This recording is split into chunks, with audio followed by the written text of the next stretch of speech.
नमस्कार, मैं अभिषेक उपाध्याय, आप देख रहे हैं टॉप सीक्रेट। ब्रजेश पाठक ने ब्रह्मास्त्र उठा लिया है। ये इस समय की सबसे बड़ी खबर है और ये मत समझिएगा कि कोई अतिशयोक्ति है। ये मत मानिएगा कि किसी अलंकार का इस्तेमाल किया जा रहा है हिंदी साहित्य के, जिसमें कि अतिशयोक्तिपूर्ण बातें की जाती हैं। ऐसा बिल्कुल नहीं है।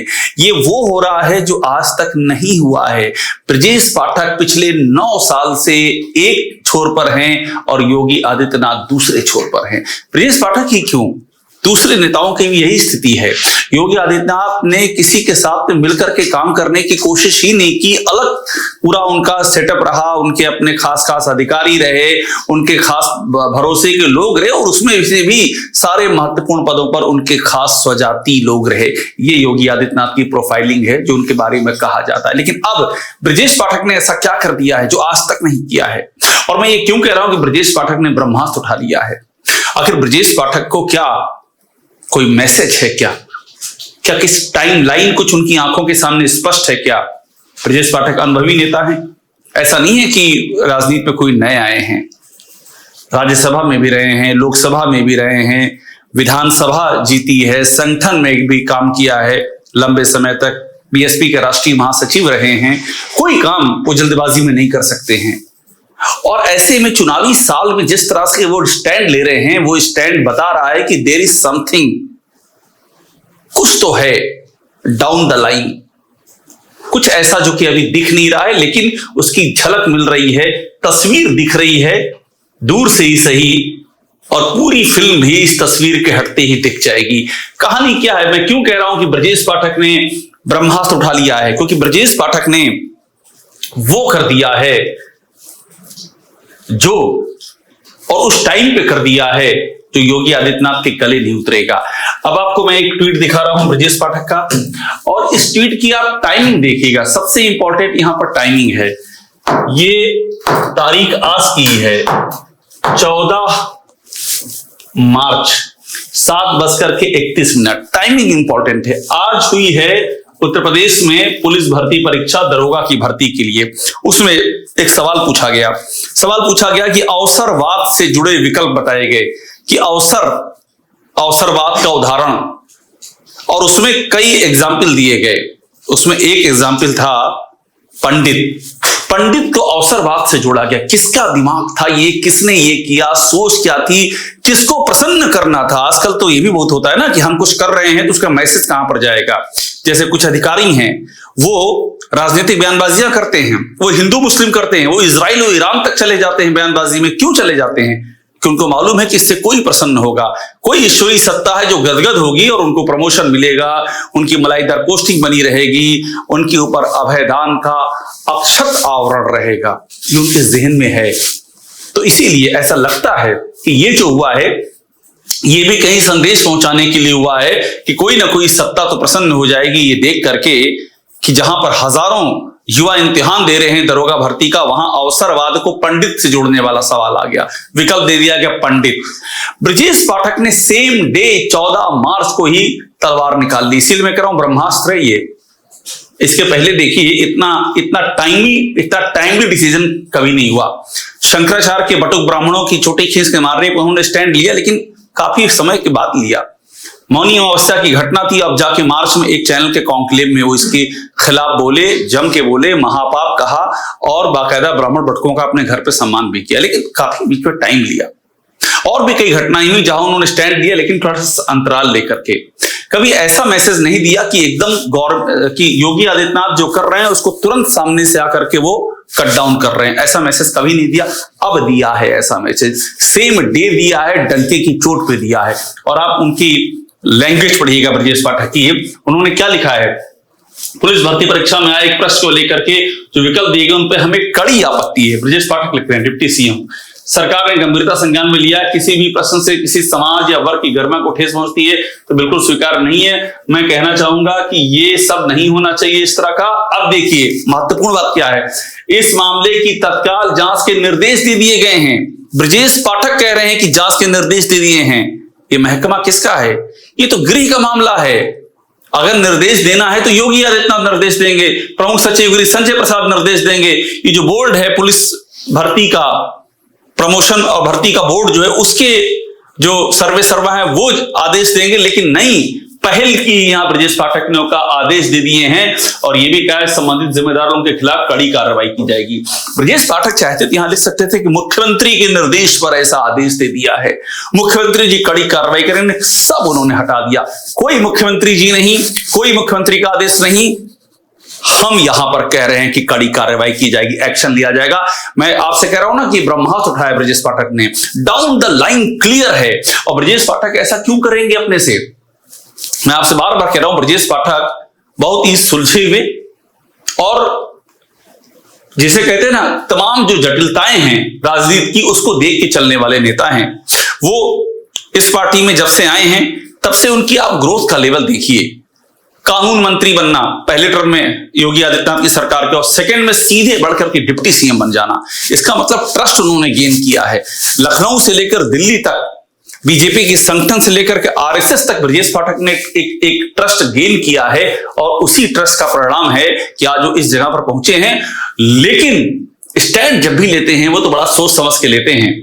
कितनी बार ऐसा हुआ जहां ये लगा कि कन्फ्रंटेशन हो जाएगा ब्रजेश पाठक का, क्योंकि उनके ही महकमे में योगी आदित्यनाथ और योगी आदित्यनाथ के जो पसंदीदा अफसर बताए जाते हैं, एक नहीं कई बार वहां टांग अड़ाई गई। उनके अपने ही दायित्वों में रास्ते को इधर से उधर करने की कोशिश की गई, यानी कि उनके ही काम को प्रभावित करने की कोशिश की गई। दायित्व उनका, पेन कोई और चला रहा है, यहां तक हुआ। लेकिन ब्रजेश पाठक शांत रहे, उसको कागजी तौर पे डील करते रहे, मुखर नहीं हुए। अब वो मुखर हो रहे हैं, सेम डे हो रहे हैं, डंके की चोट पर हो रहे हैं, इसलिए ये बहुत ही महत्वपूर्ण है। अब इसके बाद देखिए, अब इसका असर देखिए। इसका असर क्या हो रहा है कि जैसे ही ब्रजेश पाठक ने ये लिखा, ये देखिए ये मुद्दा अब छा गया है, हर तरफ जागरण, हर अखबार में आ रहा है।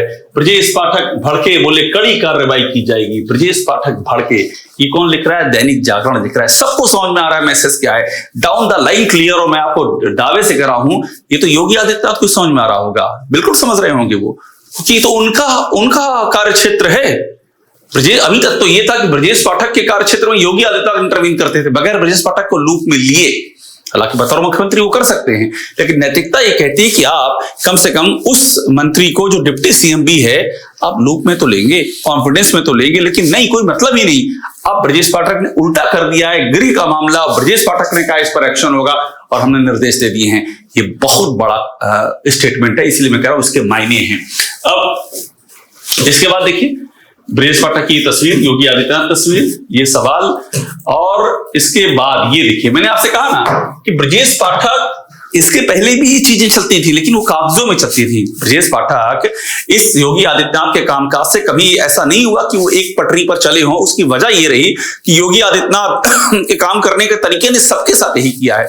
वो ब्रजेश पाठक हों, वो केशव मौर्य हों, वो भूपेंद्र चौधरी पूर्व प्रदेश अध्यक्ष हों, वो पंकज चौधरी वर्तमान प्रदेश के अध्यक्ष हों, वो संगठन से जुड़े हुए अन्य लोग हों, वो मंत्री नंदी हों, वो प्रतिभा शुक्ला हों, कोई मंत्री थाने पर धरने पर बैठ रहा है, कोई कहीं धरने पर बैठ रहा है, कोई विधायक अपनी सरकार के खिलाफ आवाज उठा रहा है, कोई विधायक कह रहा है कि 50,000 गायें काटी जा रही है सरकार में, कोई विधायक जाकर के घेरने की बात कह रहा है, क्या नाम है, सीएम ऑफिस के घर, मुख्यमंत्री योगी आदित्यनाथ के अपने घर को घेरने की बात कह रहा है। इतनी नाराजगी लोगों में, क्योंकि योगी आदित्यनाथ की किसी से बनी ही नहीं, सिर्फ नौकरशाहों का घेरा चारों, और नौकरशाह भी कौन?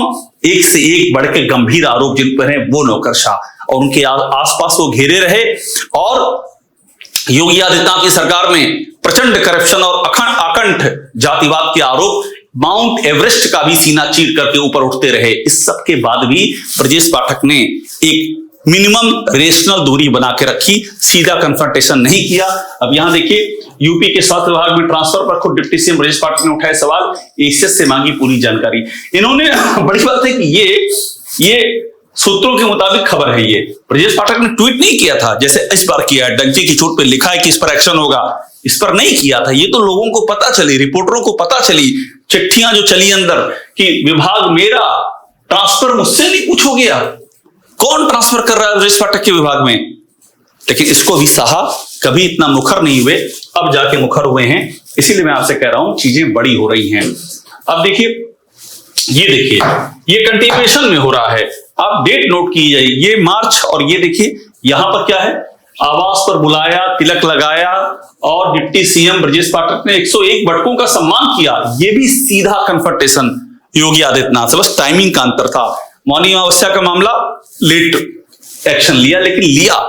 योगी आदित्यनाथ ने जिन्होंने बटकों की छोटियां खींच खींच के मारा था माघ मेले के दौरान, आज तक उन पर कार्रवाई नहीं की। साक्षात अवैधान योगी आदित्यनाथ का प्रतीत होता है। ब्रजेश पाठक ने वहां भी टेक ऑन किया, अपने घर बुलाया, उनका सम्मान किया और कहा ये महापाप है जिसने किया है, महापाप।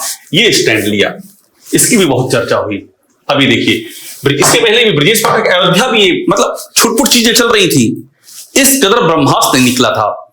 ब्रजेश पाठक अयोध्या नहीं गए थे, खबर हमने ही ब्रेक की थी, टॉप सीक्रेट ने। केशव मौर्य ब्रजेश पाठक नहीं गए थे। क्यों नहीं गए थे? अयोध्या में दीपोत्सव के सरकारी विज्ञापन से दोनों का नाम गायब कर दिया गया। योगी आदित्यनाथ की आप जो उनके बारे में कहा जा रहा है कि जो युद्ध करते हैं आपस में, जो युद्ध चलता है पार्टी के अंदर, उसका लेवल देखिए। सरकारी विज्ञापन से नाम गायब कर देना किसने किया? सूचना विभाग। किसके अंडर में आता है? योगी के अंडर में आता है। आप इस कदर साथ लेकर के नहीं चल सकते हैं कि आप अपने डिप्टी सीएम का नाम गायब हो रहा है और आपकी आंखों के नीचे हो रहा है, आपके विभाग में हो रहा है और आप चुप होकर के बैठे हैं।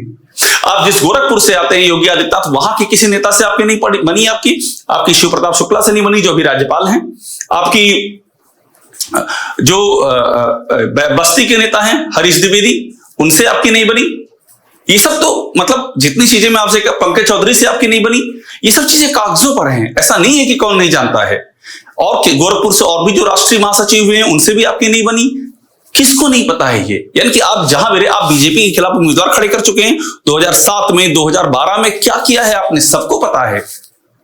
और तब जब आपकी सरकार आकंठ जातिवाद और प्रचंड भ्रष्टाचार के आरोपों से गले तक घिरी हुई है, तब भी बीजेपी सस्टेन कर रही है कि नहीं, योगी आदित्यनाथ अभी सीएम हैं और इतनी जल्दी फैसला नहीं लेते, मौके पर मौका दिया जाए। लेकिन हर मौके पर बजाय चीजों को ठीक करने के और रहता बिखेरना।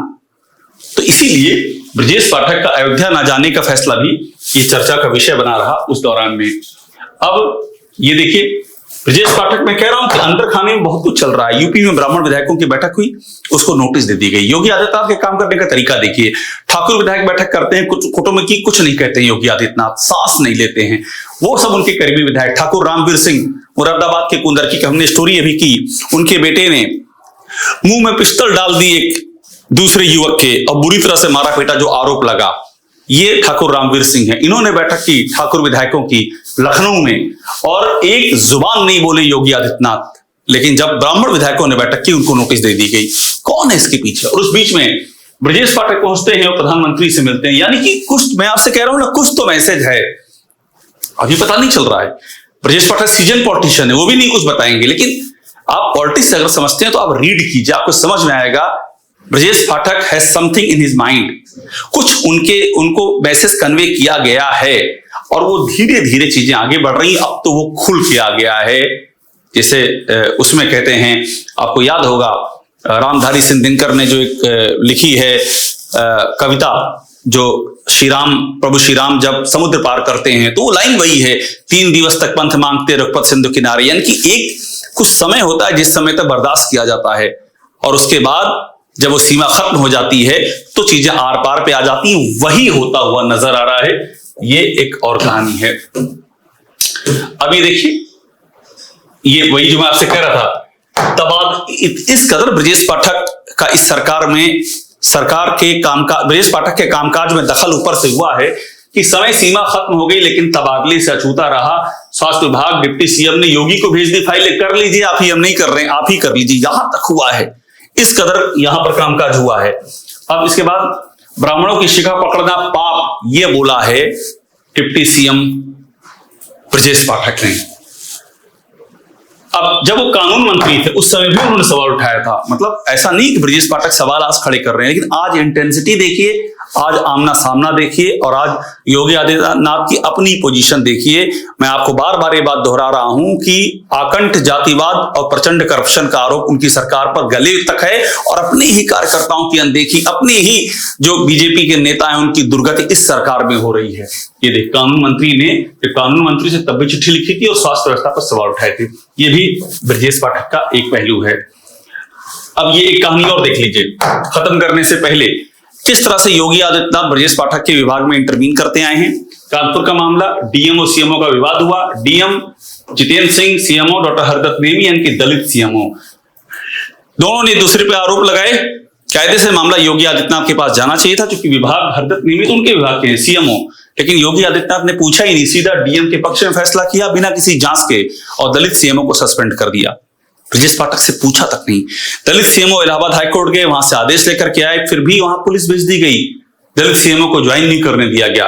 वो फिर कंटेम्प्ट में गए, तब जाकर के उनको ज्वाइन करने दिया गया। इस लेवल पर योगी आदित्यनाथ ने ब्रजेश पाठक के डिपार्टमेंट में हस्तक्षेप किया है और ईगो की लड़ाई लड़ते हुए वो देखे गए हैं। इस सब के बीच में अब अगर ब्रजेश पाठक तमाम चीजों को सहते हुए, बर्दाश्त करते हुए इस लेवल पर आकर के इस कन्फ्रंटेशन को ले आए हैं, जहां वो क्लियर मैसेज दे रहे हैं, डायरेक्ट मैसेज दे रहे हैं, तो मैं आपको बार बार कह रहा हूं, इसे ब्रह्मास्त्र उठाना कहते हैं। और इस ब्रह्मास्त्र की टाइमिंग बताती है कि बहुत कुछ अभी सामने आने वाला है, और ये जो सामने आने वाला है, क्या पता यही निर्णायक कदम हो। टॉप सीक्रेट देखते रहिए, लाइक कीजिए, इसे सब्सक्राइब जरूर कीजिएगा।